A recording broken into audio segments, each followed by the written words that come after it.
Hello everyone, ഞാൻ Alexandra Johnson. ഞാനിപ്പോ നിൽക്കുന്നത് ഇൻഡിഗോ എയർലൈൻസിനും സ്പൈസ്ജെറ്റ് എയർലൈൻസിനും ഡയറക്റ്റ് ആയിട്ട് പ്ലേസ്മെന്റ് കിട്ടിയിട്ടുള്ള ABBSലെ ഫൈനൽ ഇയർ BBA സ്റ്റുഡൻസിന്റെ കൂടെയാണ്. ഞാൻ പണ്ട് ഇൻഡിഗോ എയർലൈൻസ് വർക്ക് ചെയ്യുന്ന സമയത്ത് ഒരുപാട് ആൾക്കാർ ചോദിക്കാറുണ്ട് ഏവിയേഷൻ കരിയറിന് വേണ്ടി ഞാൻ എന്താ ചെയ്യേണ്ടത്, എന്താ പഠിക്കേണ്ടത് എന്നുള്ളത്. അപ്പൊ ഞാൻ എല്ലാവർക്കും പറഞ്ഞു കൊടുത്ത ഒരു ഓപ്ഷനാണ് BBA ഏവിയേഷൻ എന്നുള്ളത്. So first of all, Tirtha, congratulations.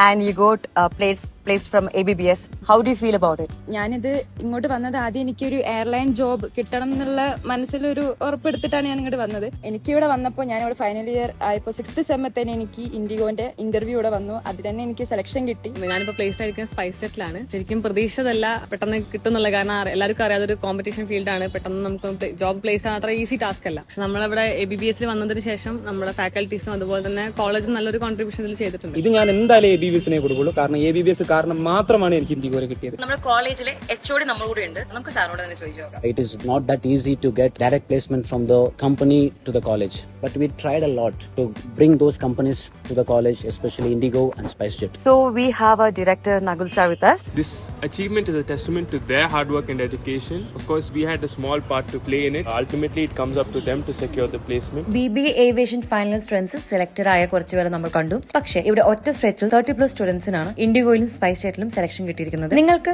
ഈ കോളേജിനെ കുറിച്ച് കൂടുതൽ അറിയാൻ താല്പര്യമുണ്ടെങ്കിൽ താഴെ കൊടുത്തിരിക്കുന്ന നമ്പറിൽ കോൺടാക്ട് ചെയ്യുക.